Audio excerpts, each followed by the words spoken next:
are on. I'd like to call to order the September the 13th, 2011 meeting of the Newport Beach City Council. May we have roll call, please? The record will reflect that Councilmember Rosansky is currently absent. All right.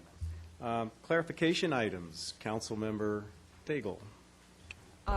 Yes, just as a comment, I was noticing on the conference with labor negotiators, I'm aware that council had designated an outside and hired the Liebert lawyer, but in terms of additional designations, I think we'll be talking about that additionally.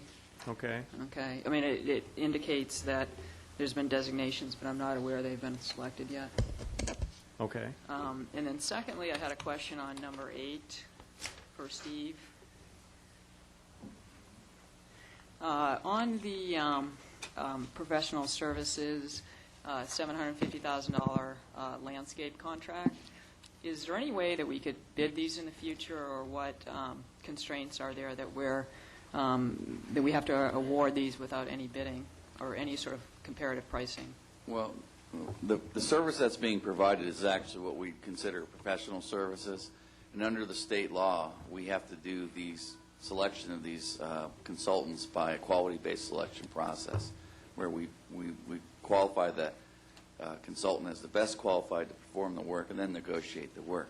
But one thing we do, and I want to emphasize when we have that process, is that we quite often will ask for written proposals, at least one or two others to look at to see if it's comparable.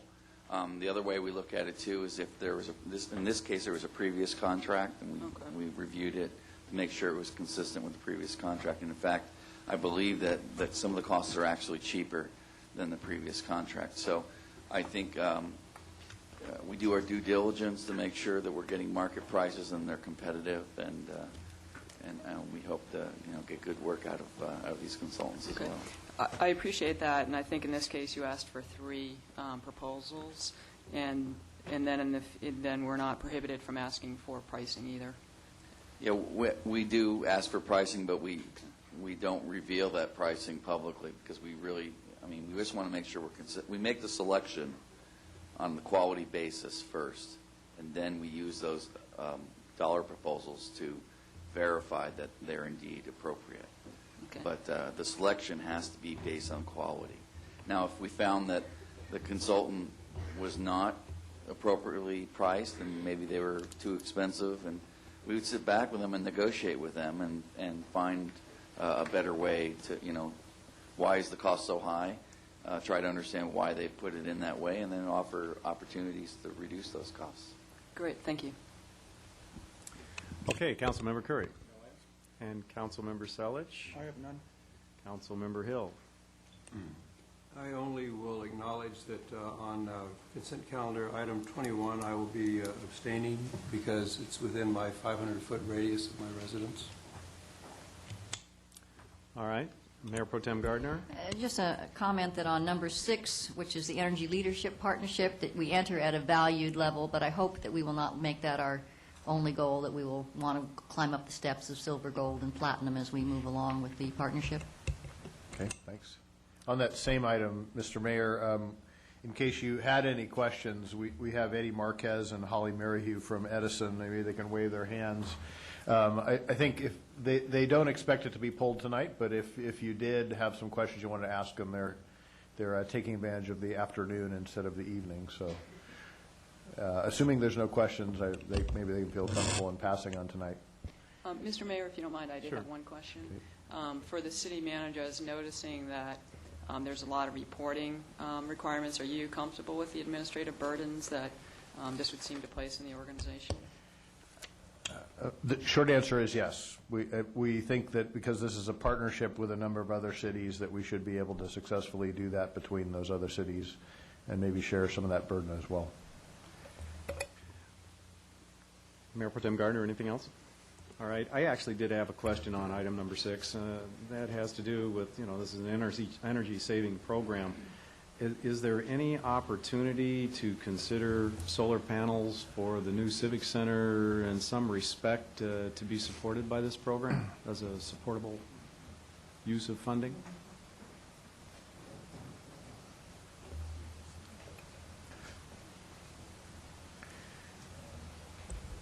Good afternoon, Mayor and Honorable Council. As part of the partnership, as far as increased incentive levels, the solar would not qualify as far as an incentive for the partnership. However, the city could still pursue doing solar panels through the California Solar Initiative and taking advantage of incentives that are available through that program. We can work with coordination on that. Okay. All right. Thank you. You need to add anything, Eddie? Yeah, Mr. Mayor, we'll also be available, in answer to your question, Councilwoman Daigle. You have an energy champion, and then it's made up of 5 cities, so there are a plethora of resources available to you. And as always, I will be available to you at any time if you have any further questions. I think Eddie's volunteering to do all the administrative work, so we really appreciate that. Thank you. Okay, thank you. All right, with that, we can move on to the current business items. Sorry, Mr. Mayor, we did have one more we wanted to clarify with you, and that's Mr. Harp and item 16. Yes, in regards to item number 16, the Balboa Theater lease amendments, our office made 2 proposed revisions to the lease for your consideration. The proposed changes have been distributed to each of you, and they're also available in the lobby on the table in the lobby. The first change is section 8.7 and would require that the foundation submit proof to the city manager that the foundation has 110% of the amount necessary to complete any specific work of improvement prior to entering into a contract for that work. And the second change is to section 22.4, which modifies the basis for termination of the agreement and eliminates some duplicative processes set forth under that provision. I was planning on pulling that anyway for some general questions. Okay, fine. First order of business, Balboa Theater. I'm going to introduce, looks like Marion Bergson, my former boss. And Marion's going to present an update to the Balboa Theater project. She's joined by other folks, including Craig Smith from the foundation. Thank you very much. It's a pleasure to be here, and according to our agreement on periodic updates to tell you how well we're doing, we're very excited about the progress that's being made, and so we welcome the opportunity to present to you the latest. And we are very pleased to have with us some of our board members here that are going to be in support of, and if they have any questions, and I think as far as I can remember, or as far as I could tell when I turned around, we have Evelyn Hart and Joe King and Kay Mortensen, and we have Craig Smith, and he's our finance guru if you need any questions when I finish my presentation. And I know that's an issue that's very important, that he'd be glad to answer any of the specific questions that you have. But I think I see Janet Ray out there as well. There we go. You snuck in on me. And Dana Pettit, Dana who's a Pettit. former, she's one of our emeritus directors. And Kim Morton. So you see, we're well represented, and very much anxious to have you hear about the good things that are happening. Of course, we all know that this is really an important asset as far as Newport Beach is concerned. It's a much-needed addition to cultural facilities, and it really is the only professional performing arts venue that is serving a broad variety of performing arts interests. You can see the board members there. We have a very impressive board, and we're continuing to get great input from them, and we're very impressed with the work that they've been doing, and I might add, without support staff.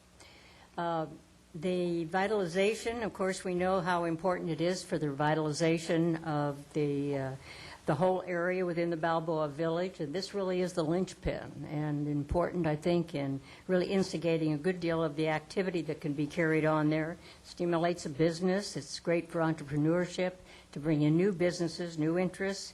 Of course, that brings in new money for the city. That's certainly an advantage. And also encourages investment in the Nautical Museum and other village improvements that obviously we're all interested in seeing this going forward. One of the things about this theater is it's so flexible. It contains multitude of purposes. And we know of no other facility that really is able to have the versatility that this offers. It's designed by J.S. Fisher and Associates, and of course, those of you that are familiar with theater, you know that he is one of the most noted theater architects. Has a 300-seat capacity, and those seats are fully retractable. They have the opportunity of being pulled in for events as well as having for theater types of audiences. and it is designed for the sustainability that I think we all need to know is coming forward with new venues. We certainly know that we have a variety of performing arts needs here, whether it be education or whether it be small group performances or just community events, that this is a wonderful venue to provide for that. The other thing that really is important to note, and of course we hear this quite often, but this is a near shovel-ready status. And as many of you know, it's very difficult to get everything through the Coastal Commission, but we just had our permit renewed. And we hope that the building permit, of course, has pending approval, and we're hoping that the city will be able to provide that for us. The contractor discussions are proceeding. We're doing very well, and we plan to initiate construction in year 2011-12. The lease status, of course, is updated now for your council to take action this evening. And I would like to stress that really is an important precedent for moving ahead. The lease terms and conditions are important requirements for our potential donors. Anyone that wants to invest money knows that they want to have some sustainability, and their investment is going to be protected over a period of time. Operations, and I, again, point to this important addition to the cultural enrichment. They're going to appeal to the entire community. We are going to have an experienced firm to program and operate the theater. We have pilot program for open season with named musical groups, entertainers, film, drama, and dance prospects. The producing group, in fact, we have a member here this evening, is John Sullivan, Ken Phoebus, and Chris Reiki. They have great experience in staging concerts, theater, and other performing arts. Producer at the Mark Taper Forum, Circle Repertory Theater. You can see it on, I won't read all through them, but great experience with very successful programs. Ken Phoebus lives in Newport Beach and actually saw movies at the Balboa Theater, so obviously has a vested interest of many years of interest and participation. This experience includes the Coach House, San Juan Capistrano, Ventura Theater, Grove of Anaheim, Pacific Amphitheater. They recently just had a performance, a very successful performance with attendance at the Green Mary for over 5,700. And if you have any questions about logistics, I'm sure they can fill you in on it. It's a coastal community, very successful, made a lot of money, and one that I think will give us a great idea of how we can go forward with our projected performances. Another thing that is of great importance is that we are operating without administrative costs. And we are planning for the theater to be self-supporting, independent of donations. The professional operator will book the programs and jumpstart the operations, and the incentive fee is based on profitable programming. You can see the revenues there, and if you have further questions about that, the operating revenues are $4.95 million. We have counted on this as a profit-making venture without having to go to donations, even without the donations that we're able to carry on with sustainability. The projected cash flow is approximately $3 million. The fundraising status now is, this I think is good news for all of us, is $3.57 million that's raised in 1995-96 to 2009-10. In fact, $410,000 was raised in 10-11, and that's the best year since 2004. And again, all of our operational and administrative expenses are paid by directors. There's no paid staff. And donations then are restricted 100% to donation or to design and construction, and our current cash and pledges in hand are $800,000. The fundraising that we're now getting ready to produce has established the Balboa Producers, and we have 10 donors and $100,000 each to raise $1 million, and I might add one of those is Dana Pettit, who's with us today, a lead gift of $100,000. The executive committee has pledges $100,000 annually, and in process of initiating Balboa Theater Endowment Fund at the Orange County Community Foundation with anonymous pledge of $100,000. The Capital Campaign Committee oversees the program. In the public event, there will be announced building permit, which is in October 2011. It's going to be an exciting one, and if you want to get more information on that, I'm sure that we'll be able to provide that. The year-end fund appeal is going to be in November 2011. And our capital campaign, of course, is going forward. We have an ongoing private meetings with potential donors. We have identified a lead gift, 2011, and the total campaign need is $4.8 million for construction. We have $800,000 cash and pledges in hand, and $1 million from the Balboa producers, and $1 million a lead gift, and $227,000 from the Beach Festival, which is what we're planning in 2012. Again, that's the one that I mentioned is similar to the one that they held at the Queen Mary. The balance from community-wide capital campaign then will take care, I think, of the problems and circumstances that we're looking forward to. We're very excited about what we have going for us, and we know that the lease is going to be a very important component of that, so that when we go to potential donors, they're going to have the assurance that they're in this for the long run. So again, thank you, and if you have questions, I'll defer them to Craig Smith. He is really someone who can give you all the right answers, I think, for all the concerns you might have. And thank you very much for this opportunity. Mayor Pro Tem Gardner? You said that this will be a self-supporting venue, which is unusual to hear because most of what we hear are arts venues that are very needing of a lot of donations. So can you give me some examples of venues that are self-supporting? There actually aren't many. Most of the performing arts venues that we've looked at, the successful ones are those that are able to fund about 70 or 80% of their operating costs from performances and depend for donations for 20 to 30%. And that was the way we initially started our planning purposes with the Balboa Theater. If that ratio drops to 50-50, then we find they're out of business. And there's some historical examples in Orange County of that situation arising. So you don't want to depend on 50% of your donations to meet operating expenses.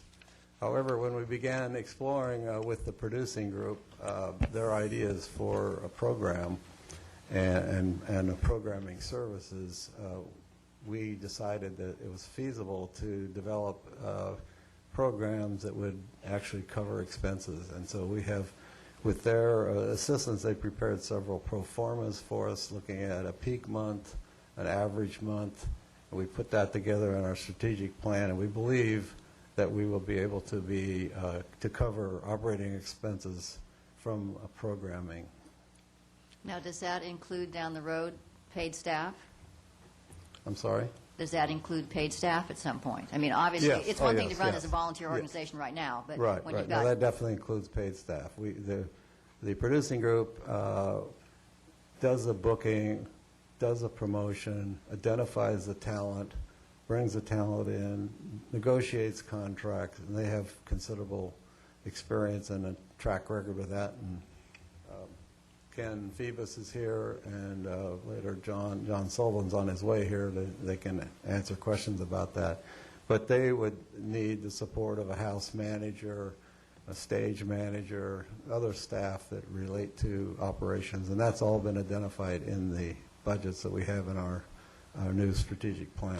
And then you would still, though, include fundraising and donations Oh, yes, we do as a include in critical the part. budget fundraising. A fundraising effort would be ongoing. We anticipate that we would be able to generate several $100,000 a year in donations, which has been our track record. However, we're not taking any credit for that in our financial plans. So that would be, if you will, like a contingency fund. So just as a matter of curiosity, if you can do it briefly, and if not, we can just forego it. But what is the distinction in what's being proposed for the Balboa Theater that makes it 100% as opposed to the 70 or 80, or 70%, which is what I'd always heard? Well, yes, correct. The distinction has been the idea brought to us by the producing group of bringing name attractions into a small, intimate venue on the beach. And that has a great deal of sales appeal. probably better to let John Sullivan explain it to you, but one example he gave me, it was if you had Kenny Rogers or someone of that caliber here in Balboa to do 2 performances and stay in the Village Inn. Between the performances, he'd go out and take a break, walk on the beach. Beats the heck out of being in an alley in Hollywood somewhere between shows. So the appeal of the venue to entertainers is one thing that makes a big difference, and he feels that they will have no trouble attracting top names here. And secondly, then the fact that it's a small venue, 300 seats, so it's intimate, that will create a demand for tickets and likely create conditions where near capacity sales could be obtained. So you're thinking that because he gets to walk on the beach instead of look at the alley, he's going to reduce his fees, or just be more available? More availability, Okay. more attractive. No, the fees are the standard commercial, whatever they are, whatever they are. All right, thank you. It's interesting, I just came back from Chicago, and I saw in the paper where Lady Antebellum appeared at, which is a very much in-demand country pop, musical group. They appeared at a sports bar in Chicago and gave a full performance to a group of about 300 people or 400 people. So my understanding in talking with John is that these kinds of small venue, off, stream, if you will, performances, it's something that even the larger name groups are interested in doing as they fill in dates and time between their major concert venues. So does that sum up, what John has been telling you? Yes, that's a good characterization of it. Councilmember Selich? Yeah, thank you. I assume the building permit you're getting is for everything to build the whole facility out completely, Yes. correct?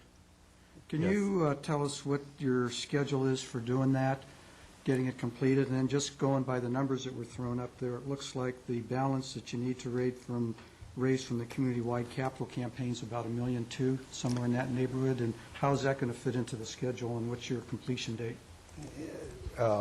Well, that's several questions there. Let me make sure I understand them. The schedule for construction would be about 12 months.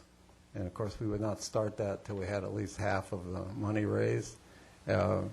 We have right now $800,000. We don't have $4.8 million. So we need $4 million more. The plan that Marion described for you gets us a little over halfway there. And we have work to do to make that happen. So we would not initiate construction until we had at least 50% of the funds. Do you have any idea when that's going to be? Well, hopefully early next year. Okay. The reason why we have a considerable incentive to move as fast as possible today because of the favorable contractual environment. Contractors are hungry these days. Material prices are down. Our current, and again, we have a bid at $4.8 million from a contractor, a reputable contractor that could do this. And that contrasts with the estimate that we had several years ago of $7 million. So that just shows you how much the prices have come down. I think this is the same experience the city had with some of the City Hall project components, of finding that you were successful in bidding those at prices less than the estimates. Okay, so on the slide that you had $1 million under B from Balboa Producers and $1 million lead gift. You haven't received those yet, then? We have not. We have received the lead gift of the Balboa Producers, which is $100,000. We're seeking 9 additional guests. We've identified several people that we think will fit in that category, but we do not have a firm commitment from them yet. That is our plan to move, one of our plans to move forward with. So that's really, these are targets. Correct. That you put up there as opposed to achieved amounts. Okay. Other than the 800 that you've got in. Right. Okay. Councilmember Daigle? Yes, I have some questions for staff who would have done the diligence on any of the financial aspects of the organization. Okay.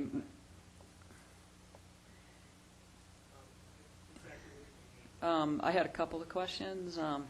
We're considering extending a lease from 25 to 50 years, and as far as the financial capability of the organization, what is their cash on hand? Do we have verifiable cash on hand? As far as the analytics of their financials, that wasn't part of the process on the lease document. They are to provide once a year the foundation's current cash, and I believe that report's due, Craig, in a month or so, is it, for last fiscal? Yeah, so that we don't have that information at this point. Well, Craig probably does. Craig, can you speak to that issue? If the question is actual cash in hand, at this point, it's $337,000. And our fiscal year ends June 30th, so we'll have our financial statement prepared in the end of September. One of the main thing that holds that up is earnings reports that come from Orange County Community Foundation, which has a part of our funds. Once we have that report, then the accountants finish our financial report. So the difference between that and the 800,000 is pledges in hand? That's pledges in hand and current commitments that we know we're going to receive, but we haven't received yet. Okay, it seems to me that we ought to have some sort of baseline financial disclosures when, we're evaluating leases. I know with the Bay Club this evening, there was extensive due diligence done, and, I'm being asked to extend the lease from 25 to 50 years with an entity that I don't really know what their financial capability is, and if we sort of go down the path of a $4.8 million project, and there's only, $330,000 now, then there may be the council may be asked to put in a significant amount of public dollars, and it seems that there would need to be a policy discussion, if that's something that the council wants to do. And then I also have a question on the option to purchase. Who is the entity, Balboa Theater? Who does that consist of, or what does that consist of? Would you like me to answer that? Well, actually, I'd like the staff. Did you receive any information on that, or? The Balboa Theater Foundation? Yes. Who is that we're going into a lease with, and that could potentially purchase public property? What is the entity? So in the event that they make an offer to purchase the land? Yeah, my question would be, and maybe Craig should answer it, I don't think you probably have the information. Who is Balboa Theater? It's a 501c3 foundation. Okay. Balboa Performing Arts Theater Foundation is the entity that would enter into lease with the city. It's been in existence since 1996, thereabouts.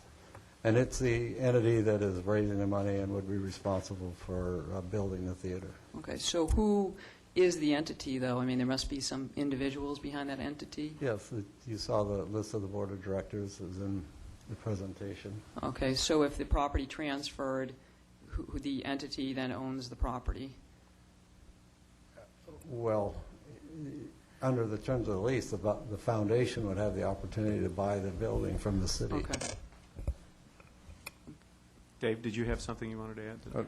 Just that, as Craig's noted, the city owns the property. Okay. Well, what I did notice in section 4.4 that there's an option to purchase, and the purchase price is $480,000. Was there an appraisal on that price, or how did you get to $480,000? That's an existing number from the old lease, and it was the purchase price the city paid for the property back in the 90s, and that was the number used as the base with a CPI increase each year. But there was no mechanism in the old lease or this one to have some sort of reappraisal, so it was just based on purchase price. Okay. And I know we're in between city attorneys, but it was always my understanding, subject to the government code, that there's certain provisions to sell real property. You have to have an auction and that sort of thing. So it would seem like we would want to sort of follow the provisions of the government code. I don't know if you have a comment. I know it's your first day. Yeah, we're really not in between city attorneys. We have Yeah. a city attorney. So. But from when this was,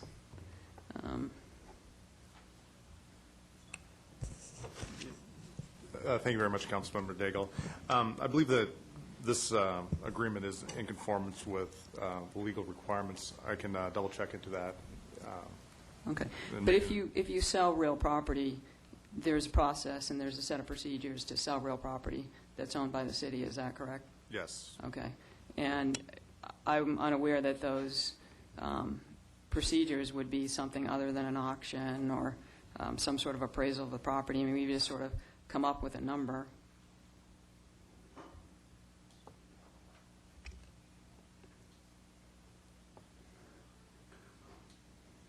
Perhaps you could have an answer for Good us for idea. this evening. Okay. Yeah, let me take a look into that. I'll have an answer for you this evening, Councilmember Daigle. Okay, thank you. Those would be my questions, but it just kind of seems like if we're going down the path of a significant public subsidy, then we would need to have a policy discussion about that.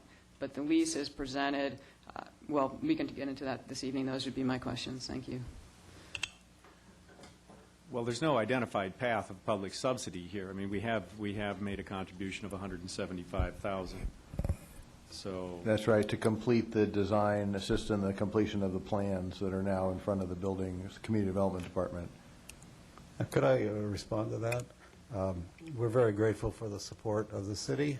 However, I would like to characterize it as a public-private partnership rather than that we're existing on public funds. The foundation's taken care of the building for 12 years now. The average expense for maintenance, insurance, and the taxes that we pay on the building is about $10,000 a year. So the foundation has spent $120,000 during these 12 years on the city building. The foundation spent about $300,000 on the early cleanup of the building, asbestos abatement, and seismic strengthening. Again, that's protecting a city building. So I think we've worked together on this, and I'm hoping that that's the way we would continue down the road. If the foundation goes away, then the city has to face the problems of ongoing expenses in terms of maintaining the building and the other expenses that the foundation has taken care of to date and will continue to do so.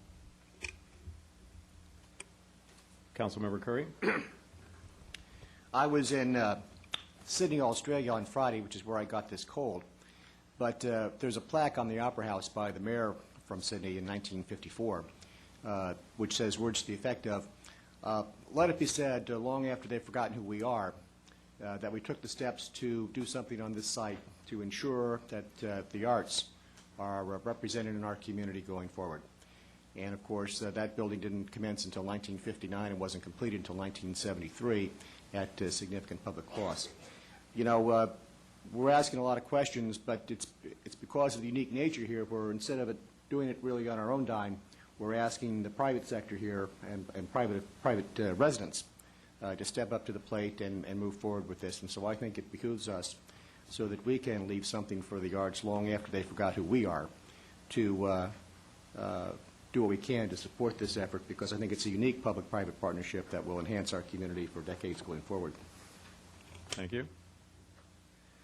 I guess speaking for myself, to me it's a critical goal for this theater to be able to come to life and to operate in Balboa Village from the perspective of the revitalization of the village, along with the, we hope, the success of the planning for the Nautical Museum, Explore Ocean, to become sort of the twin anchors of revitalization in the area.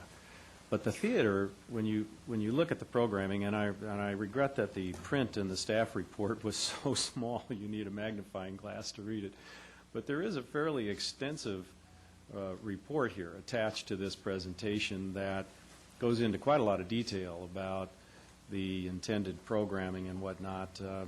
I've had involvement with theaters, most recently the Pasadena Playhouse, and which is one of those theaters that struggled because a significant percentage of its funding is required from fundraising as opposed to performance revenue.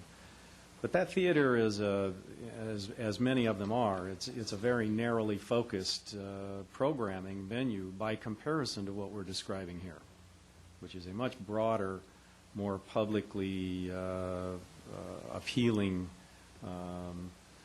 programming approach than you see in a lot of these other theaters that do struggle for donation support.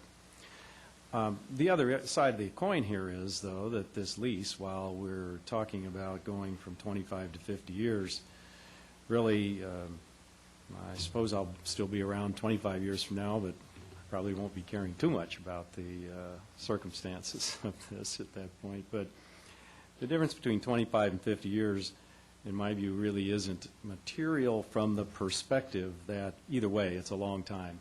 And either way, the lease depends upon the success of the operation. And if the operation does not succeed, or if it tries to operate in a way that's inconsistent with the lease will be defaulted.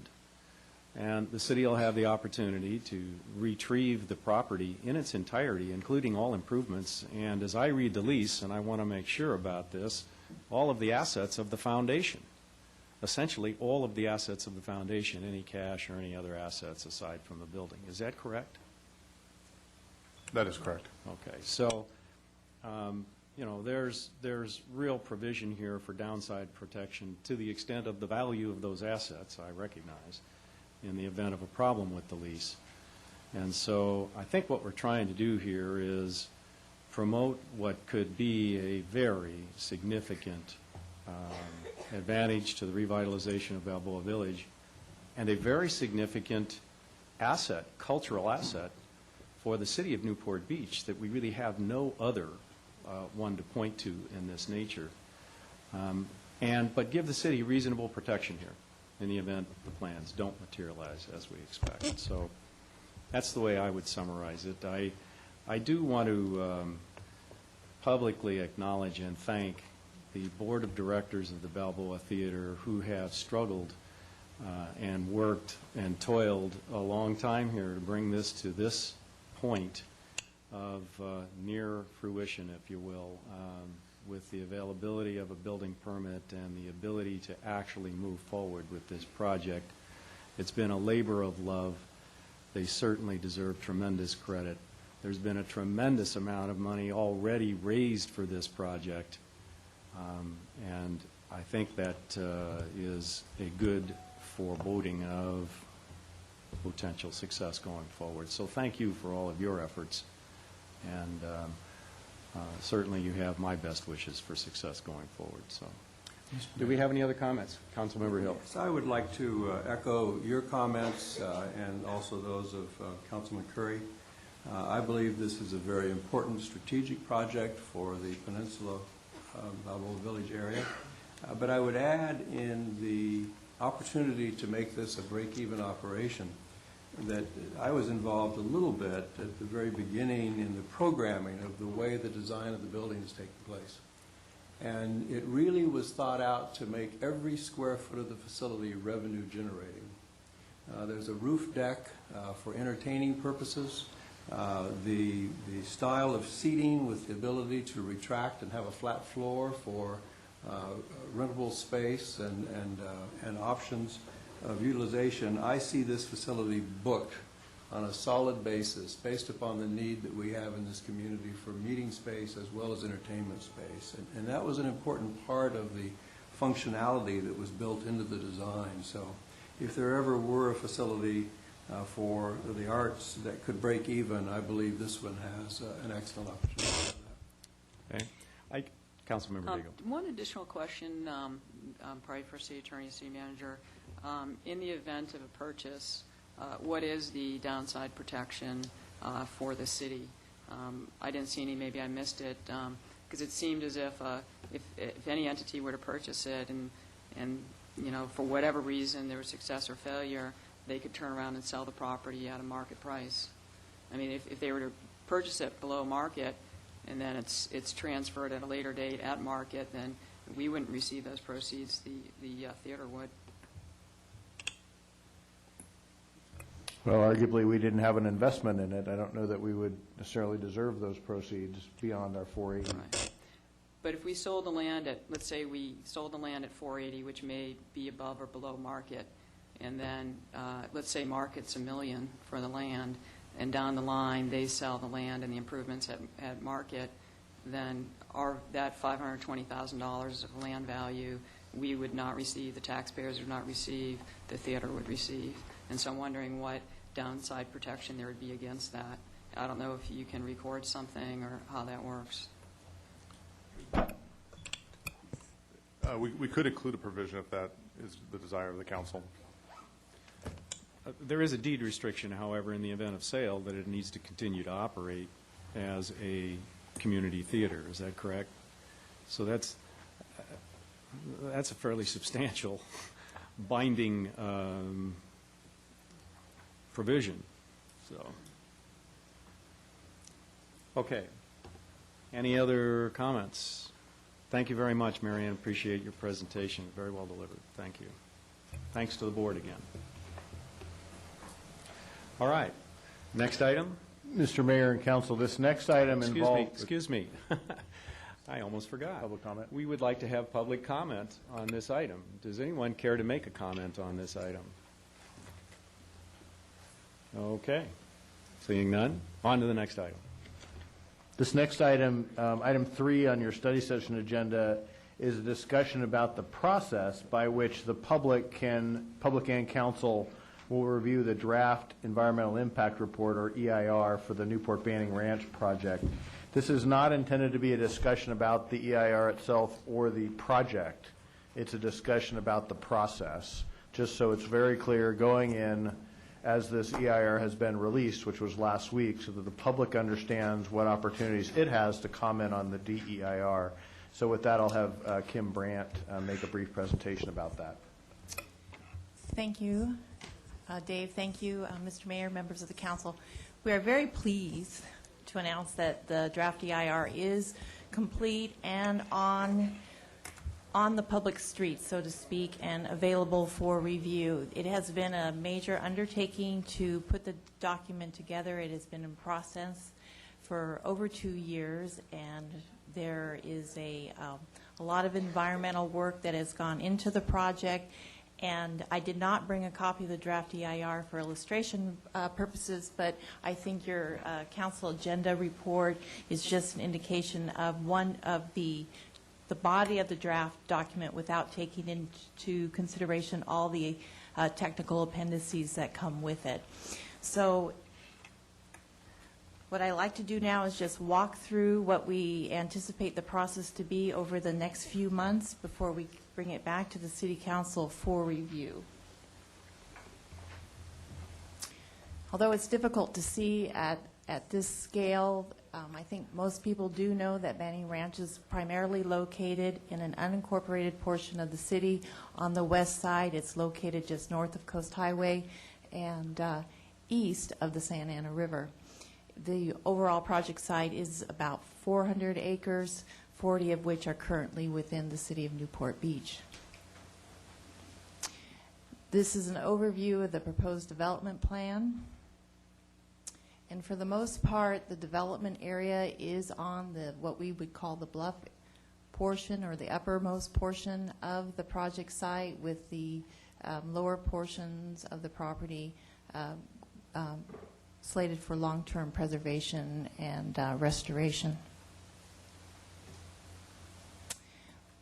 A very brief overview of the project is that it contains 1,375 dwelling units of varying density and types, 75,000 square feet of commercial uses, approximately 51 acres of both active and passive public parks, and another 253 acres of permanent open space, which includes a combination of 220 acres of habitat, 9.5 acres of public interpretive trails, 2.5 acres of water quality and detention basins, and finally there will be retained on the property 16.5 acres of oil production.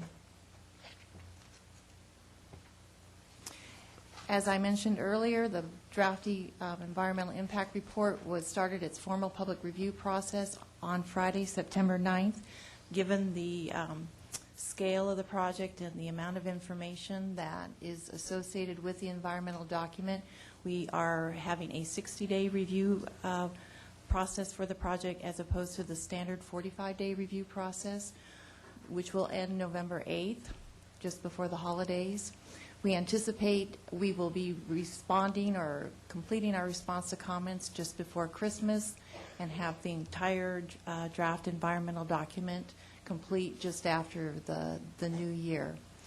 Sometimes towards the end of January, or the first meeting in February, we'll be returning to or going to Planning Commission to begin the hearings on both the environmental document and the project itself. And the earliest we believe that it would return to City Council or be with City Council would be in March.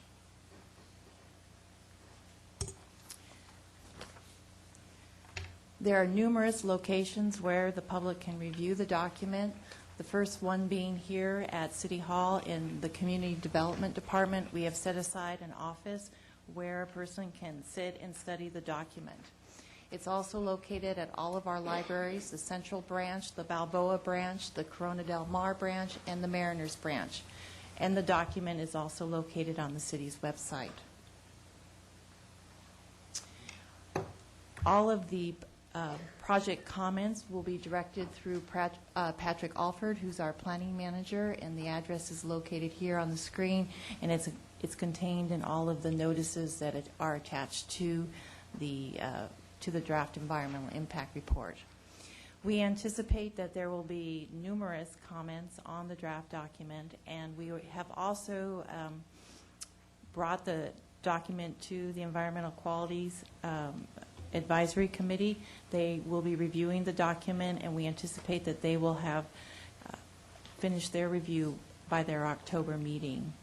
So given the schedule that we have before us, we anticipate that it will be, although it seems like a lengthy process, it'll go very quickly for those who are responsible for putting all the information together and getting it ready for review by the decision makers. But we do invite the public to contact staff if they have any questions. We understand there's a lot of technical aspects associated with it that will require some discussion and some debate as to the meaning of it. So with that very brief overview, I'm able to answer questions. Okay, questions from council? I had a quick question. Of course, we're talking about this timeline takes us through city council approval. There's some things to do after that, though, right? So there are. Give us a sense of those. Well, once it does get through the city council and final action is taken, and presuming that it is an approval, then the next step would be to go to the Coastal Commission. And because it includes both a general plan amendment and a local coastal plan document, as well as, of course, the zoning. Annexation is also part of that process, and that will require hearings before the Local Agency Formation Commission. So this is one of many steps before there can ever be a building permit issued from the city of Newport Beach. And of course, this whole process is running in parallel to another process, which is the preferred solution under our general plan, which is to acquire and maintain the entire project as open space. That is correct. And both of those alternatives are discussed in the environmental document because, as you know, the general plan does include 2 designations for the property, which is rather unique. And so the environmental document does provide information regarding both of those. Okay. Dave? Kim, is there a county approval process with this outside of annexation, such as the county planning commission review, given that it's unincorporated? Is that separate or parallel or not applicable at all? You know, I don't know the answer to that because there will be, in terms of their involvement with the annexation, but we are the lead agency for the environmental review. The county has relinquished that responsibility. So We are technically the lead agency, although the County of Orange would remain a responsible agency. Okay. Other questions? Thank you. Do we have public comment on this item?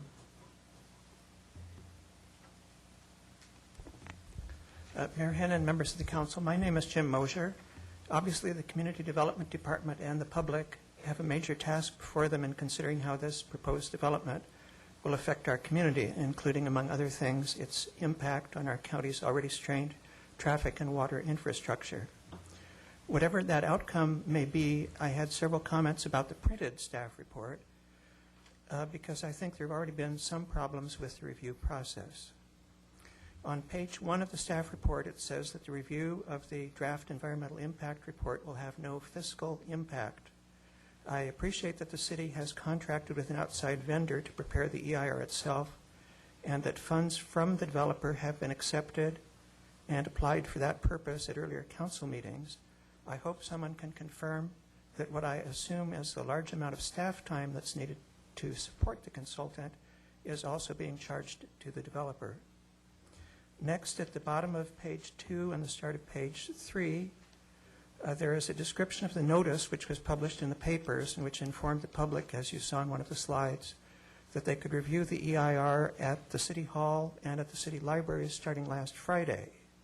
This may be a minor slip-up, but not only do I see now that what was being promised to be available at the City Libraries is partially to be viewed on CDs, but the advertised availability did not happen as advertised.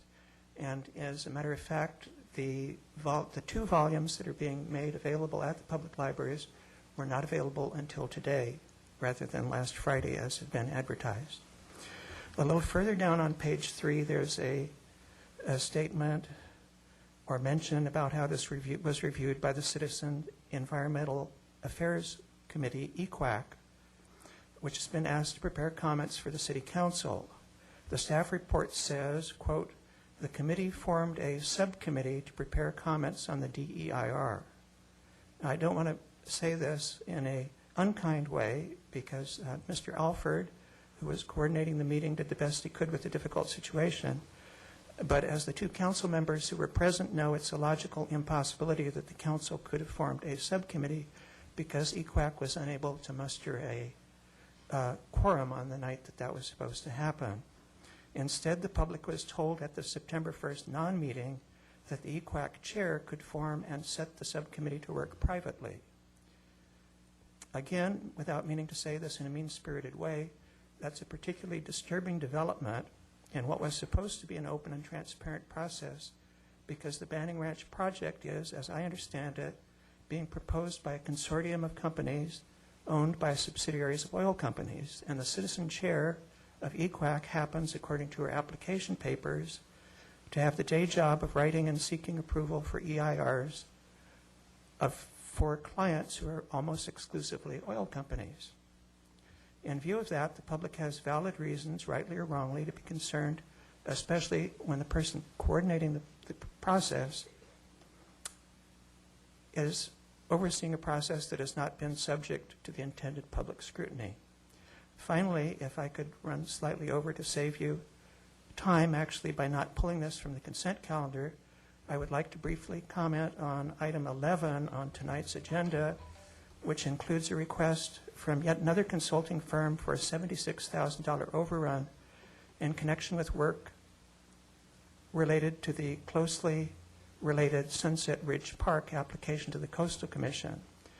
The request is supported on the last page by a letter from that consultant saying that the reason for the overrun was the unexpected issues raised by the Coastal Commission and by what the consultant characterizes as the, quote, misinformation campaign being waged by the citizens group, which calls itself the Banning Ranch Conservancy, a group which is likely to be the one that it will be among the primary voices finding fault with the current DEIR. I personally think the controversy that has arisen between city staff and the council on one side and the Banning Ranch Conservancy on the other about Sunset Ridge Park, a controversy that has to do not with the park itself but how and where the access road is to be placed, is very unfortunate on both sides. But however that may be, I believe they are a legitimate group expressing sincere and legitimate public concerns about both these projects, and I hope in considering the impact of the present project, we will not be relying on consultants who prejudge anything that the Banning Ranch Conservancy may say as being misinformation. Thank you. Okay. Did we have a comment? Oh, I'm sorry, Mayor Pro Tem Gardner. Just that EQAC, all comments then are brought forward in the public meeting. So there'll be some discussion of it in September. There'll be a final discussion at the October meeting. The public, those are open meetings.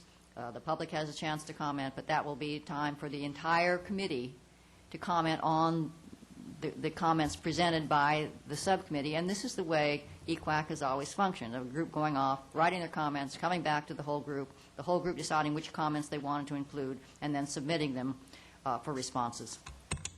Beyond which, the EQAC is an advisory committee, and any citizen in Newport Beach, anyone, anywhere actually, may make comments on this EIR at any time.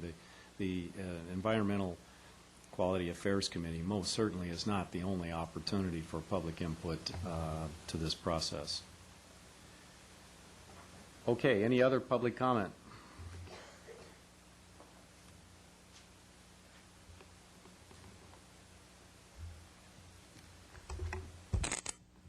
Mayor Hand, Honorable Council, my name is Steve Ray. I'm here as Executive Director of the Banning Ranch Conservancy. You know us. We're that public misinformation group that you've heard about. Actually, I want to just kind of follow up on a couple of comments that Mr. Mosher made. In the staff report, again, and as Mr. Mosher referenced, it says that the documents will be available at all of these public facilities, and there were 5 days that basically 4.5, I guess if you want to be specific, that the documents were not available to the public. This is a very large document, very complex document with a lot of appendices, and we would hope that the public would have the full opportunity of the full 60 days in order to review the document.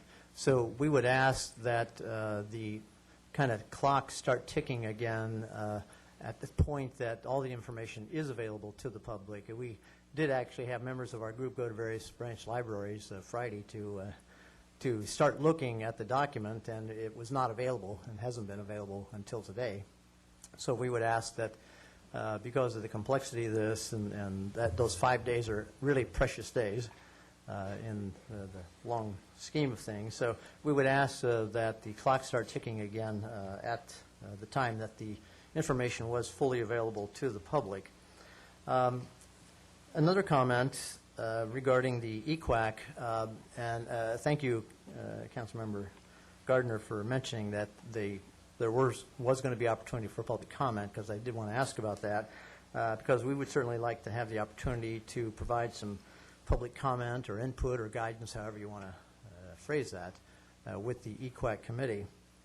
And I know we would also like to find out who is on the committee that is going to be reviewing the document and what opportunities there might be or availability there might be for the public to communicate with those members of the committee. And then also to assure that, because you mentioned September 19th, I believe it was, and October 17th as public meeting dates, a chance for the public to comment. And I wanted to make certain of those dates and that those meetings were going to be held. I know when the meeting was called, quorum was noted and there was no quorum, and then the meeting immediately adjourned. And it is general practice, I believe, and a requirement, I think, even that you adjourn to a date certain if you're going to have a date certain for a meeting. So I just want to make sure, since that was not in the adjournment motion, that those dates are certain. Well, we didn't convene, so it was hard to adjourn. But traditionally, in the past, we have met on the third Monday, and those are the dates that we have. The September 19th, which is next Monday, and then the following month. The reason we have not had regular meetings is we had nothing, EQAC had nothing to discuss, so we went off calendar. But Yeah, and I just noticed on the website, it does not list any regular dates that meetings are to be held for EQAC. On your city website for EQAC, it says that it will meet when the council basically directs it to meet. So I was hoping that the council would provide guidance to EQAC that they do hold the meetings then on the 19th and the 17th so that we can provide It has been. appropriate It just input. hasn't made it to the website, I guess. Oh, okay. Well, that would certainly be helpful to get it on there. Thank you. And then I just wanted to note that the timeline, is staff, I know they're very anxious and want to do a good job. It's a very short timeline for all the work that has to be done, so I wish the staff good luck in getting all this work done along with their consultants. And then one other little, just a kind of a little comment. I went on site to download the agendas for this afternoon's meeting and this evening's meeting, and on the agendas, there's no date noticed for the meeting. That's the agendas that are available online. So I see it's available on the one that was passed out here tonight, but I would just point out, hope staff can just make that correction so that make sure the dates are actually published on the agendas, so that it's we're sure of the date. Okay, thank you very much. Okay, in response to a couple of those comments, I presume that I believe the EQAC membership, is that not available on the city's website? I thought we had It all is, of the yes. city's commissions and Or committees. the roster, you want to look for the roster. Yeah, the roster is available, and we probably ought to make sure that that's up to date and current. I know there's been some amount of change in that group, so let's be sure of that. And pursuant to Councilmember Gardner's remarks, let's just be sure that we get these meeting dates also on the website. And then Mr. Ray had one other suggestion, and that is that we extend the time for the review of the EIR. I would point out that although it apparently was a few days late getting the materials to our libraries, we've already extended the time 15 days beyond the minimum requirement under CEQA. So now I guess the correct perspective is there's approximately 10 or 11 extra days of time to review the EIR. But I did want to allow for any comment from council as to whether there's any enthusiasm for changing the amount of time for review of this EIR. Was it Council- available online on the agreed date as opposed to the hard copy? Okay. Councilmember Selich, you had a comment? Yeah, Mr. Ray brought up the fact that he wanted the names of the subcommittees so he could communicate with them, and I guess I was under the assumption that the subcommittee would be working on their own and getting their information from the staff, and either the project proponent or the public, if they wanted to communicate with the subcommittee, would do so through the EQAC meeting process and not outside that process. Is that correct? That is correct. All right. Is there any enthusiasm for extending the review time period? Do I see any? I see none. So we'll leave it the way it is. All right. Is there any other public comment? Seeing none, thank you. We'll move on to the next item. Mr. Mayor and Council, this next item is a short update on our West Newport Facilities Project. As you will recall and the public will recall, we've been looking at what facilities might be able to fit out at one of our corporate yards if we were to combine our two corporate yards into one. So we have a brief update for you on how things might work out there. It's certainly not set in stone, but we wanted to make sure the entire council and the public was aware of where we were with that. And Steve Badum will make that presentation. Thank you, Dave. Mayor and members of council. As Dave said, we're always looking for ideas and opportunities, and so this is something that's is a product of several of the department heads that have gotten together and kind of brainstormed, and a lot of ideas are out here, and we just kind of wanted to get your take on some of this. We think it has some real possibilities, and I'll just jump right in here. So what we did is we kind of came up with a proposed what-if concept, and this is regarding the consolidation of the corporation yard on Superior Avenue with the utilities yard on 16th Street that could potentially free up portions of the 8-acre site, or all of the 8-acre site. And as you're aware, the General Services Department and Utilities Department were merged to the Municipal Operations Department. And so the Director, Mark Harmon, is in the process of trying to consolidate operations to one site and is doing a heck of a job trying to figure it all out right now, and that's still underway. We also looked at the potential relocation of the Police Department and a new community center on that former Corporation Yard site. Along with that was the consolidation of the fleet maintenance services for our current our Municipal Operations Department and the Police Department, and the possibility of maybe installing some kind of a green belt for special events and a place for public art. And we know that's an idea that's been kicking around in the city. We're always looking for opportunities. And then part of this plan will show you a potential connection to the Hoag Health Center, which we may be able to leverage parking opportunities and for special events and other uses. And so why do this? The consolidation of the 2 yards will increase our efficiencies and our resources, and as I said, it's already underway. Building a replacement police department facility at a new site allows the continuity of police operations and no interruption. So as you know, in our facilities replacement program, at some time in the future, we're going to have to replace our police department, and doing so on its current site would be rather difficult to do. So this is one idea that we've put out so that we might be able to accomplish that. Also, the consolidation of community centers allows a more robust facility. We're looking at a kind of a Newport Coast size community center for West Newport.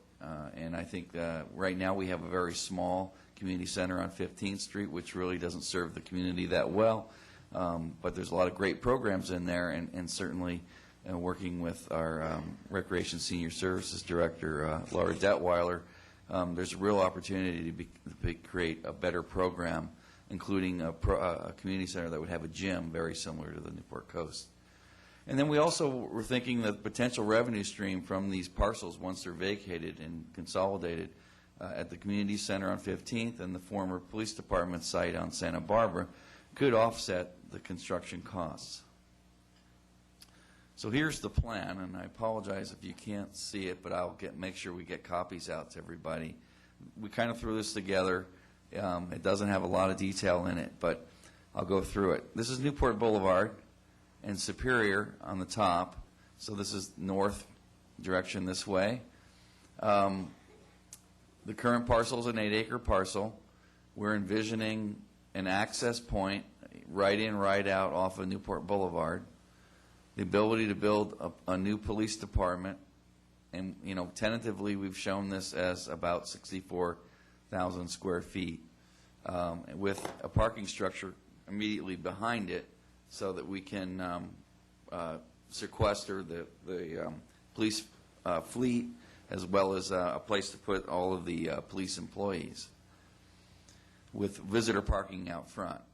A driveway that would continue on for access to the community center. We'd also have access off of Superior to approximately 105 place parking lot with a 22,000 square foot community center, and another bit of parking here for a total of about 120 spaces, which is very similar to what we have in Newport Coast, and that seems to be working very well.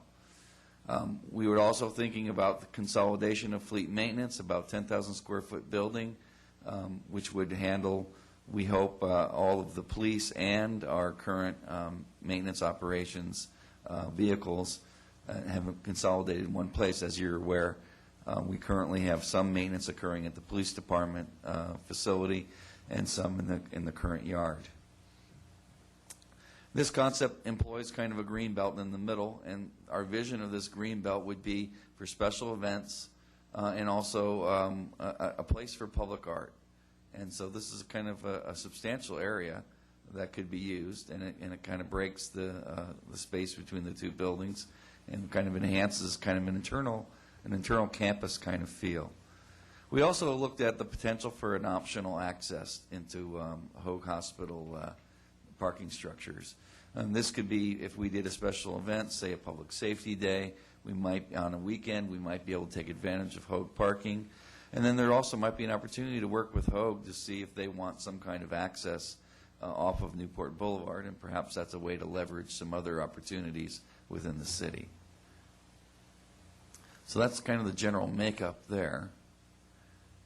And I can go to our next steps. What we'd like to do is we're going to continue exploring the yard consolidation, because, as I said, it's not quite done.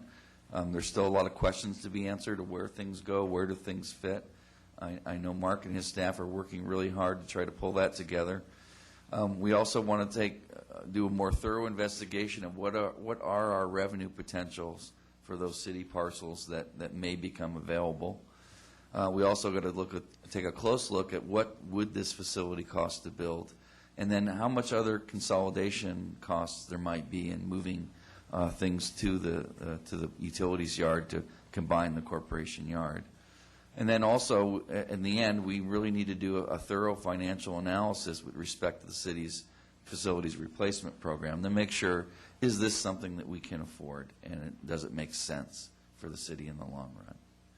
And that's really what I have for you today, and I'd be happy to answer any questions or explore other areas. Yeah, I guess the one thing that bothered me in what I saw, can you go back to the drawing, is putting fleet maintenance in there. It just kind of seems out of place with everything else. It won't fit out on the in the utility yard area?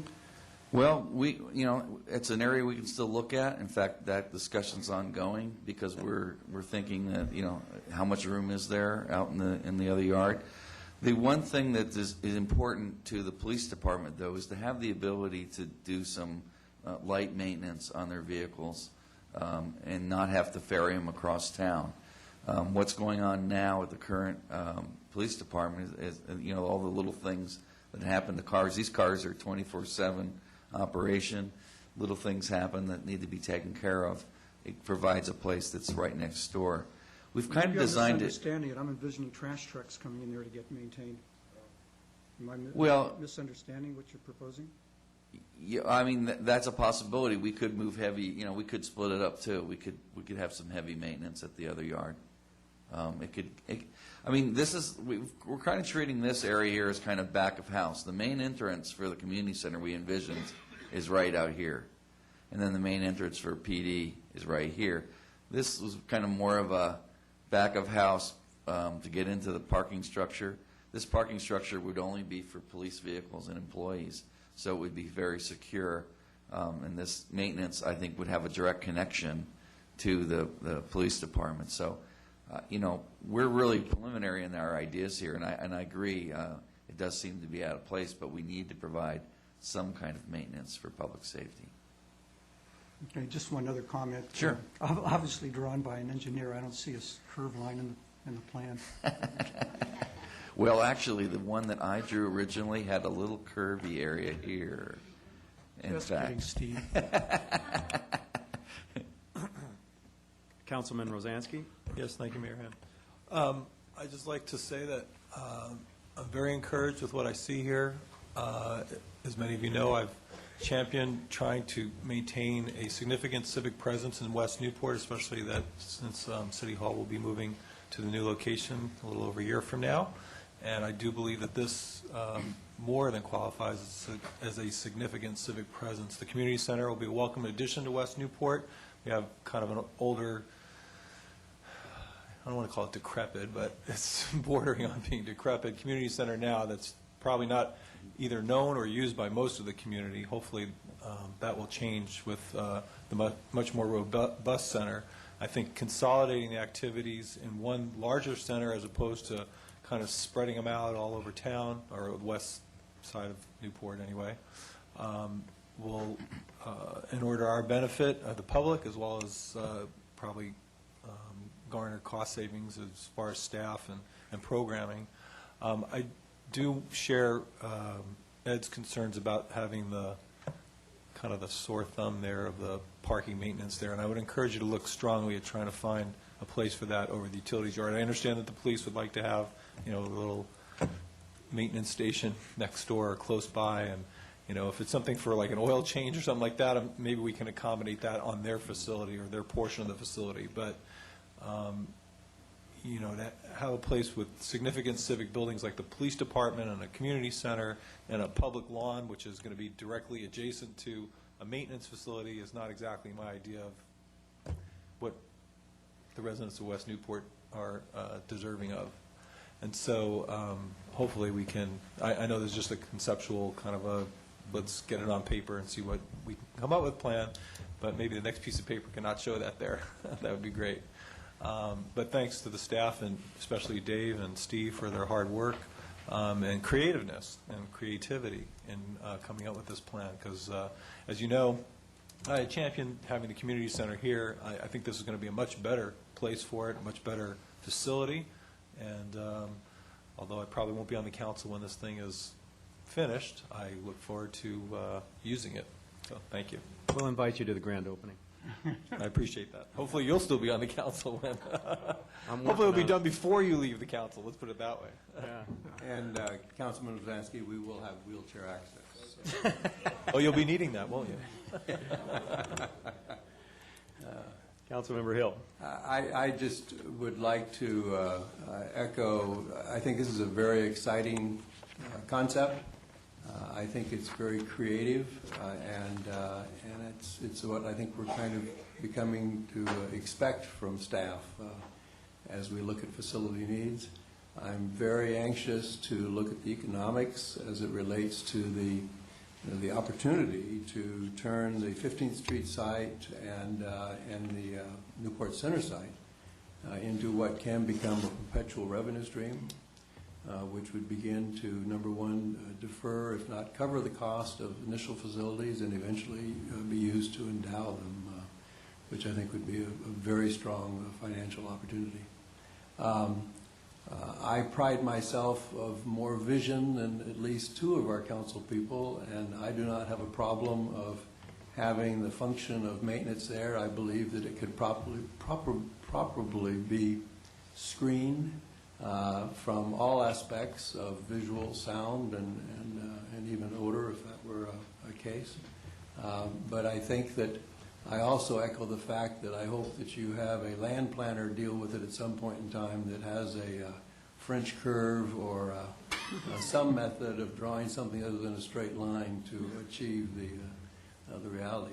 What I would ask you to consider is moving the access on Newport Boulevard further south so as to potentially, in concert with Hoag, have a shared entrance that they would even potentially fund part of, and if not all of, for the opportunity of having access to Newport Boulevard, and allow us to utilize less of our square footage for circulation and more for internal facility use as well. So, direct, very positive direction, very supportive. Councilmember Selledge. One idea on the vehicle maintenance, if we're going to have something for the police department, you could probably integrate it with the parking structure and integrate it that, in that way. Just one other question. What is the long-term use then of the little part of it that goes out to Industrial Way where the fuel facility is and all that? I think we're assuming that the fuel island still stays there. It's it's provider of the compressed natural gas. Point at that on the screen, will you, Steve? Yeah. We kind of ignored that little piece, but this is the current fuel island where the city vehicles fuel, but it's also compressed natural gas where there are all the local area taxis, and that's where they come to fuel, and that's a good revenue stream for the city, as well as a good environmental tool for compressed natural gas, which runs a lot cleaner than gasoline. So our vision would be that this would still be open on this corner to the public. The driveway may be altered. We could still continue using this driveway, or we could create a new driveway. There is an existing driveway on Industrial Way that would probably stay in place. So I think you've all made a lot of great comments, and certainly this is just a block diagram, and we'll get some curves and some creativity in there. as well as Is the, figuring out what to do Is the there. fuel island, is that the correct size for the functions we have in there, or did we just draw the line there just to lop it off and make a nice rectangular parcel? Well, I think looking at, I wish the arrow could show a little better. The turning radiuses in here seem to be very good for most of the trucks that we have. And I think that's probably adequate space. There's also some the compressors for the natural gases in there as well. So I think that footprint kind of lucks out and kind of makes it work. There might be some additional opportunity to add some parking into that area, encroach into that area a little bit. We've shown this as open space, but this could be parking. These things could all be moved around. I think this is just kind of the beginning of what we're looking at doing. As Councilmember Hill mentioned, we did look at this potential connection. There is a pretty good grade difference here, and we have some ideas, and it still might be a possibility to make that work. It's a little tough, though. What's the boundary of the property? The boundary of the property from the fuel? The boundary is roughly, this is really clearly the boundary here. Okay, but This area here is actually Costa Mesa, Okay. and this is the Carl's Jr., and these are the businesses that are along Industrial Way. So about 8-acre site. Mayor Pro Tem Gardner? The green is good, the green in the middle, but how do you see that? Because it's really sort of sequestered, particularly if you're talking about public art. The only publics can see it are the people who actually know about it, probably. So is that not thought of as a park, but more as just something that would be used in case you have an event, or we have an event or something, or what's the thinking there? I think that the thinking that we had was that it would be kind of a green space that could be used by employees, it could be used by the public. There are recreation programs that are going to be coming out of here that could utilize this as an area for various uses. There could be special events, like we say the Public Safety Day that occurs with the police department. We could probably, do something out there. So I think the idea was to kind of create a community resource that could be used for whatever, that would be very open and usable and incorporate some level of art in it as well. I just wonder if it should be more visible. We're thinking it might be a great place for the skydivers or something. Okay, I had a few comments, and one I'm going to follow up on as well. First off, with regard to the vehicle maintenance, I concur with Councilmember Selich and others that we really, other than limited light-duty maintenance of police vehicles, I'd really rather see that in the utilities yard. And I like the idea of the shared entrance with Hogue.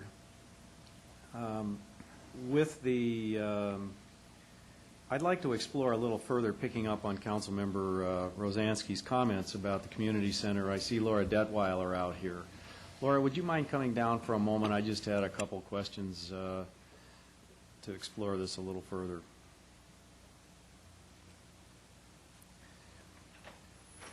Here's my concern. Part of what's going on here is that we need to form a view of this West Side facilities plan in order to inform us about the reuse of the City Hall site and other things that are going on here in the city.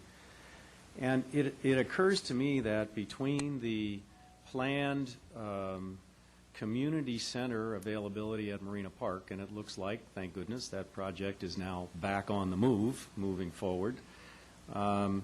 If we think about the programming that is capable at Marina Park, and we think about the programming that's capable in a 22,000 square foot community center a la Coast, Newport Coast, do we really have, what programming would we need to be able to fill on this site that isn't fully utilizable at one of those other two flanking sites?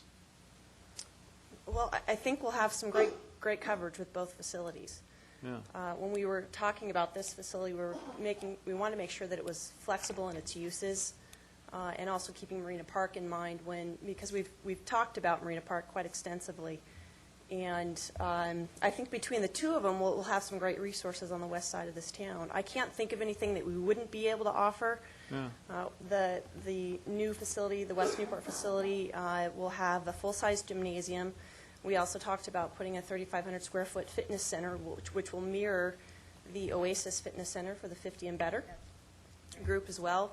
And then there's 3 flexible meeting spaces in there that will be able to run everything from the arts to fitness classes, so which are similar to what we're looking at Marina Park as well. So we've got some great flexibility in both facilities. I want to echo the whole thing about doing something for the seniors, because I know we were just talking that the peninsula, for a lot of people, they're just not going to go over the Oasis, as much as they like the Oasis, but they will go up to certainly West Newport, because it's not nearly the drive. Yeah. Right. And not only that, I mean, there's significant facilities in that whole surrounding area where, senior care facilities or, maybe people that could still leave the facility are housed over there that would enjoy using something like that. Right. So. And our vision really is to provide programming for all ages in both facilities, and we can do that. Those that are retired can participate during the day, and then we'll move into youth programming in the afternoon when kids are traditionally out of school.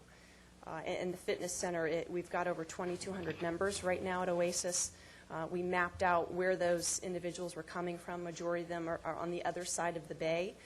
So we know there's a great need for that, and that can be addressed in the West Newport facility. We've also started to actively program the Carol Beek Center as well, and you'd be surprised, we do have folks that bring the ferry across from the peninsula to start, to use that facility as well. So we're really getting some great things going, and I think with the addition of this facility, we'll be in really good shape on the west side of town.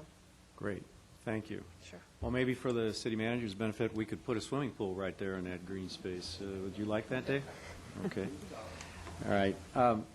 Thank you, Laura. The reason that I wanted to explore this a little further is that we need to get a sense of the reuse of this site, and we need to get it pretty promptly here. And Councilmember Hill is leading the effort in the Lido Village Citizens Advisory Panel about that. And there was, on the concept plan that we originally approved back in January, there was a building on the corner of Finley and Newport Boulevard just sort of blocked out for that site. I can't imagine what we need a building there for. And so from my purpose, I don't think we need a building in that, on this site as a part of the reuse of this site. And I think without that, it opens up more possibilities for an even better public gathering area and more flexible, attractive use for this site. So in light of that, I guess I'm looking for just a sense from council. Does that thought make sense? I agree. Totally agree. Okay. Well, Councilmember Hill, I guess you've got at least a sense of council on that point as you move forward on that process. Well, I agree to the extent that we are moving forward with this project. Okay. Well, that was my next point of consensus. It seems to me that I heard a lot of agreement, nodding of heads, that we need to move this process forward rapidly. I guess I didn't hear somebody say rapidly, but I'll say it. I'll second that, rapidly. I said rapidly. Rapidly. Get it done before you're off. If you're going to attend before you need a wheelchair, and if I'm going to attend before I get off council. I'll probably have a cane. I think you guys will have the wheelchairs. I know we're asking staff to move a lot of things forward rapidly.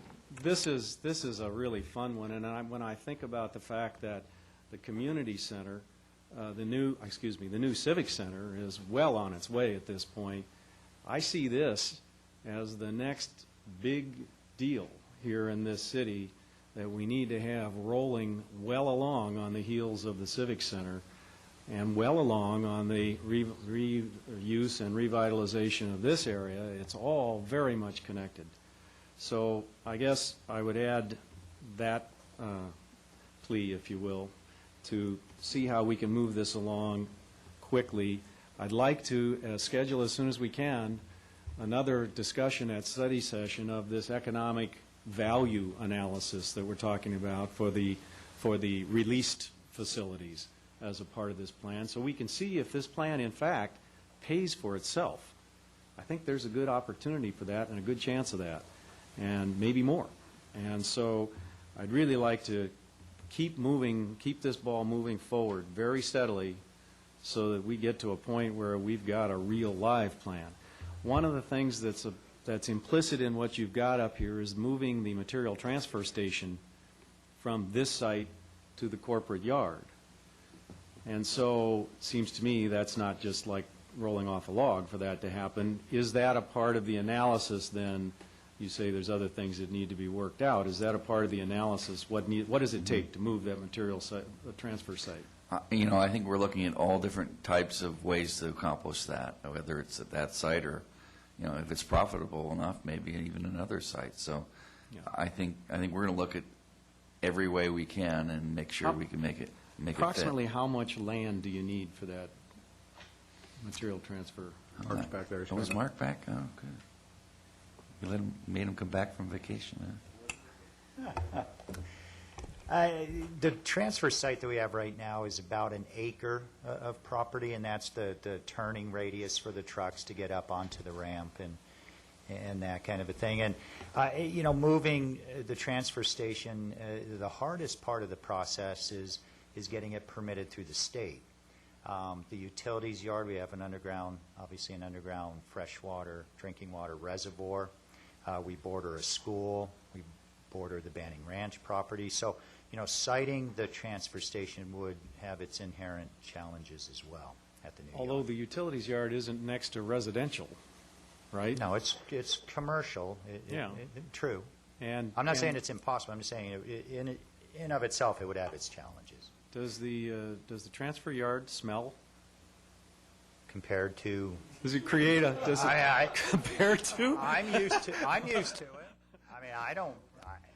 I mean, does it create a lot of disruption, odor disruption in the immediate area? How's After a that? 3-day holiday, like a 4th of July, it can get pretty rank. Now, there's mitigation we do at the transfer station, and Is it we've never gotten especially complaints noisy? from Carl's Jr. So and it's pretty close. Is it especially noisy? It can be if we're dumping 3 or 4 trucks at a time. It can be. But it would be noisy, weekdays, say, between 9 and 3? Yeah, it's, again, I think there would be things we would have to do at a consideration of the grade school that's right next door. There's other commercial property across the street from the utilities yard. I think there's ways to mitigate those odor control and sound. Well, I guess we really don't have any choice, do we? If we're going to execute this plan, it's got to go somewhere.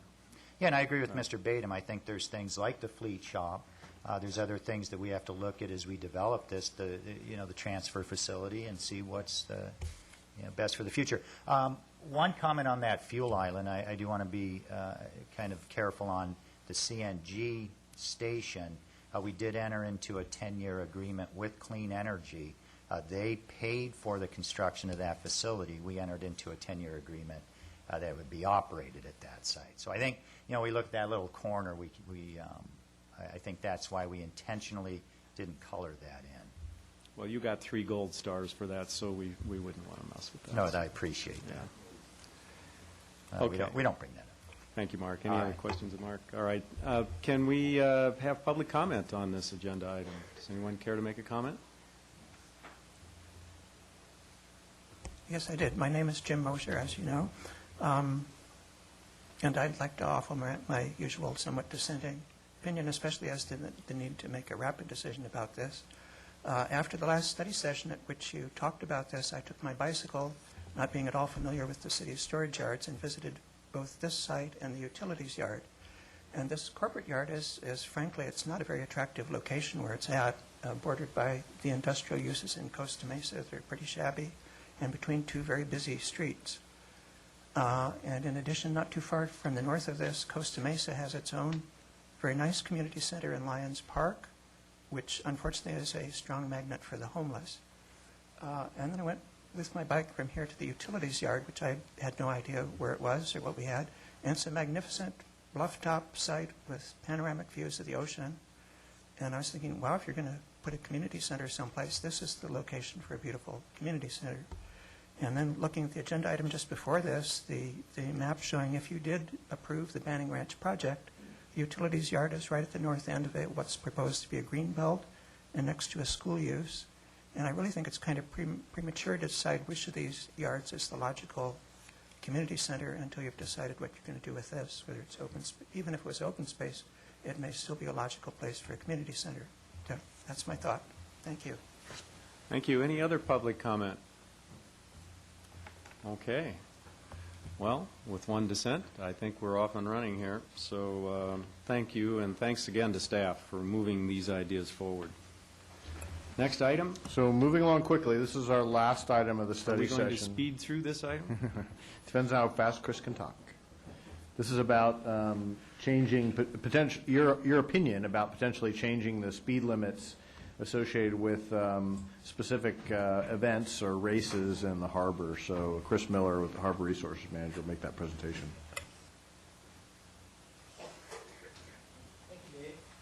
Thank you, Dave, and members of the City Council. This will be brief. In the audience today is Harbor Commissioner Doug West, who was on the subcommittee who helped take charge with this issue, and so he'll be might come up here for some comments if need be. But just a couple slides just to outline what it is that we're talking about here. Basically, we have sailboats and human-powered craft, which would mean like paddlers, kayakers, and outrigger canoe folks. There isn't a mechanism for them to enjoy their races without going over the speed limit. And so this proposed draft right here today is something that we're asking the council to provide input to us, and any changes or any ideas that you have, we'd be happy to entertain. The Harbor Commission has conceptually approved this draft a few months ago. So I'm just going to go through some of the 7 or 8 highlights of this change, and then I'll open it for questions. We added the term human-powered vessel and wind-powered vessel to our definition of vessel. The speed limit. Now, here's something that we decided would be prudent to do. The Newport Beach City codes expresses the speed limit in terms of nautical miles per hour. And we thought it would be consistent, or we wanted to be consistent with the county and the state code and convert that to miles per hour. The difference is nominal, and it just makes sense. All of our signage in the harbor is miles per hour, and that seemed logical to do, and the Harbor Commission supported that. Chris, this may be a stupid question, but does that mean we're therefore going to go to 4.75 miles per hour, or are we going to go to 5 miles per hour and increase the speed? We would go to 5 miles an hour. So basically what this would do is this would add require a permit to have a regatta or a race for sailboats or human-powered vessels to exceed the speed limit. And that permit would be approved by Harbor Resources, and it would be good for 1 calendar year. One of the things that we really tried hard on, or to utilize, would be an internet-based application process. We didn't want to get bogged down in a lengthy application process, and the subcommittee and the Harbor Commission felt that if they could focus that with the Harbor Resources staff doing some sort of an easy application that wouldn't require a lot of manpower to approve and review, and would be something that we could easily implement. We already have an internet-based application form for a few of our other permits, so creating this system, as we've been told, wouldn't be a burden to our IT staff. Of course, there would be conditions included in the permit that we would utilize. We would also require, we spoke with our risk management team, and they suggested that regatta insurance would be required for no less than $1 million, and of course they would, the applicants would indemnify the city. We don't see this as being a huge burden to the sailing community. And of course the permit could be revoked at any time if they don't, if the conditions, if they don't obey by their own conditions. And of course the decisions for Harbor Resources can be appealed through the normal channels as described in Title 17. And this is my last slide, but basically the next steps would be to incorporate any changes that perhaps the council may have this afternoon. Then we'd file a copy with the California Department of Boating and Waterways, which is what they require. And our research has indicated that there wouldn't be any issue with what we propose, but I think they just want to have it on file and have the opportunity to provide comment, but we wouldn't expect to comment. Then, of course, we'd return to council in October, November with a proposed ordinance with the hopes that we could have this in place and functional with an application process all in time for next summer's 2012 summer sailing season, racing season. And that concludes. Okay, any comments, Mayor Pro Tem Gardner? Yes, you just left out the basic reason why we're doing this. And that is because the Harbor Patrol is supposed to enforce the law. And it puts them in an awkward position. We have a long tradition of racing in the harbor, but obviously some of the boats will occasionally exceed the 5 miles per hour. Not every one that I've been on, of course. And so with the harbor master's concurrence, this was the proposal, that there would be these exceptions. And that's, I think, important to the discussion is why we're doing this. The only question I had was the $1 million insurance, obviously, for a yacht club that's going to be all right. But I'm thinking, when we're talking about the human-powered vessels and we have an outrigger thing, are they going to be required to come up with $1 million too? That might be a little tougher for some of those groups. Well, they would, and we have Billy Whitford here in the audience, and he might be able to speak to that. But, you know, we spoke about this today with the subcommittee, and you know, races and regattas and such have been going on for decades, and so these organizations probably already have insurance.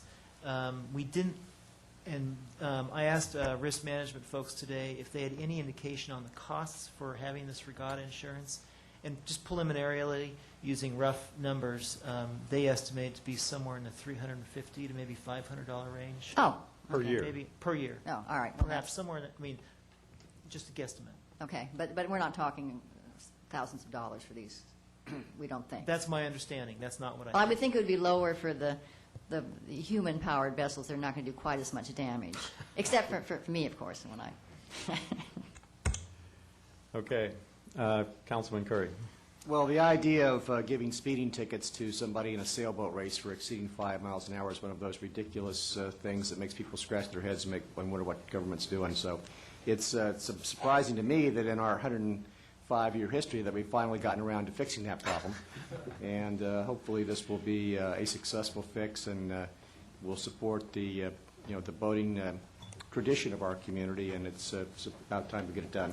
Well, this council is fearless in attacking long-standing problems, and so, Councilmember Selledge. Does the county have to change any of their ordinances? Because I know sometimes their stuff stacks on top of ours in order to make this work. That would be a great question for the Harbor Patrol. So if you could come up, please. This is Lieutenant Tom Slayton with the Harbor Patrol. Thank you. We would not need to revise our ordinances. We do have the option of citing one or the other.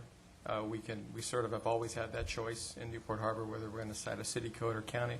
We always go city, unless we're in a use area or it's an issue that it's not really, it's more nebulous or it's more awkward. So we use the county code under those conditions. But generally, it's going to be city.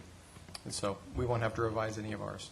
Besides, we wouldn't be able to do that unless we just wrote in an exception for Newport, because our code is for all the harbors. I do have one other comment. Would it be appropriate to say it now? Or do you want me to come back? Go ahead. Okay. We really support this. This is for all the reasons cited. We do not write tickets for sailboaters, but it's been awkward to turn the other way. However, after spending my first summer here as harbor master, I do have one concern, and that is that I would like the revision to include the basic speed law, which is you may never go faster than it is safe. Currently, if somebody operates their vessel in an unsafe manner, maybe they find some way to go 12 miles an hour.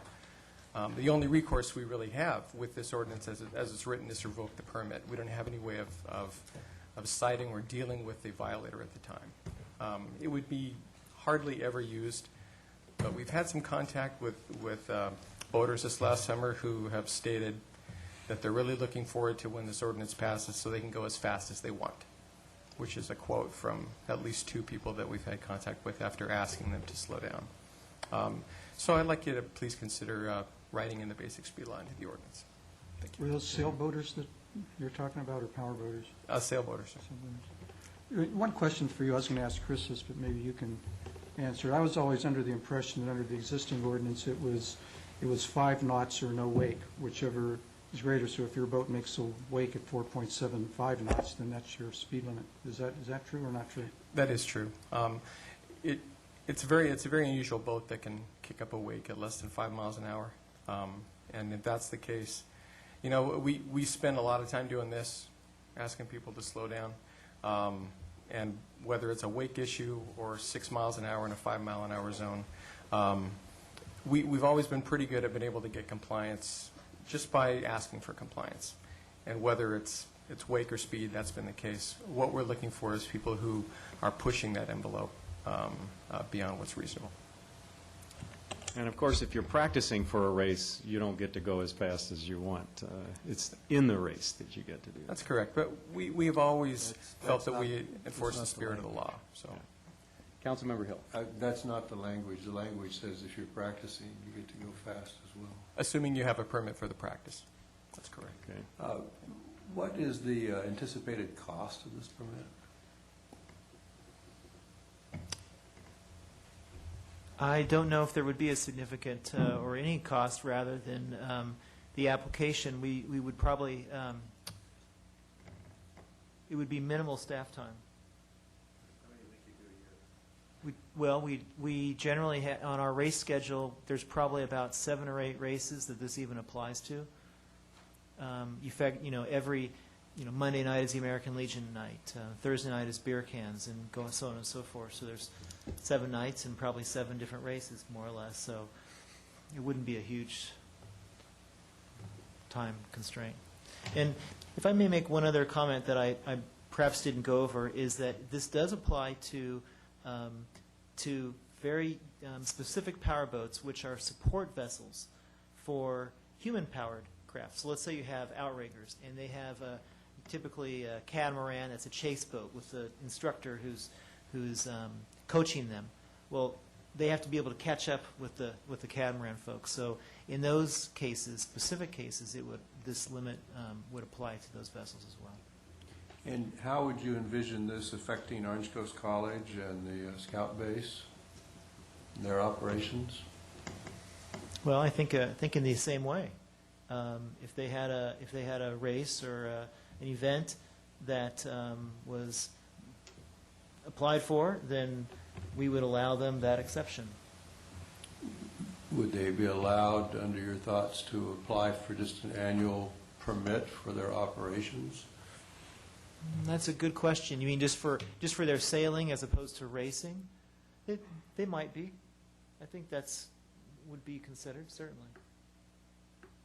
Because they would be under the direct supervision. Those racers or those sailing program folks would be under the direct supervision of instructors. Right. So given that would be considered. Hadn't quite thought about that, but that's a good one. Obviously, there's been a problem and a difficulty that good people have dealt with, and so that it hasn't been an explosion, and it needs to be resolved. But I just hate to see us create a huge. I want to make sure there's enough time for the people to go out and deal with the leaf blowers and not get hung up on the water issues. We'd rather be enforcing things on the water, I think, just for fun. Okay, any other comment from council? I would just say the lieutenant's comment on the basic speed law is probably well taken. Yeah, I agree with that. Okay, public comment on this item. Anyone wish to comment?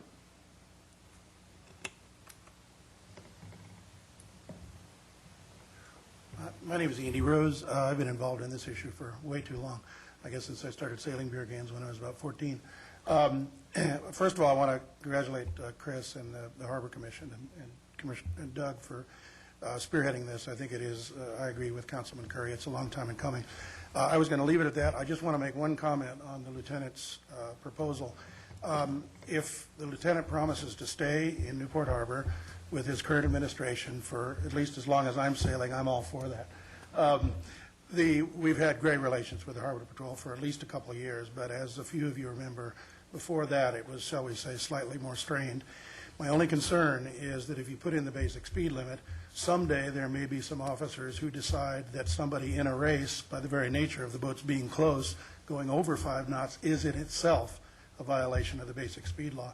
I'd suggest to you, and I don't know because I don't have all the ordinances in front of me, but I suspect there must be a corollary in state code or somewhere for reckless boating, if you will, similar to reckless driving. So in other words, I believe you can get a reckless driving ticket without exceeding the speed limit. I suspect there is similar ordinance somewhere, and I would suggest that if there is, that it be left with that. I'm just worried about enforcement. As soon as this is a very subjective ordinance, the way it's drafted, as soon as you put, or objective ordinance, as soon as you put something in that's more subjective, then that's going to be relying on the people that actually enforce it. And again, I have absolutely no problems with this administration and what they've been doing for a couple of years. But had it been written that way 3 years ago, I think a lot of people might have been stopped in the middle of a race because they were unsafe. We heard some comments from some of the officers at the time that inherently a start of a sailboat race they thought was inherently unsafe because the boats do get very close. So, and there are starts that I do that are inherently unsafe, I can tell you. So, thank you. Okay. I'm sure that you can work those ideas out before it comes back to council. Any other comments from the public? All right, seeing none, we will shortly be adjourning to closed session to consider the items in closed session that are on the published agenda. But before we do that, we'll ask for public comments on closed session agenda items or other items. No comments. We are adjourned to closed session.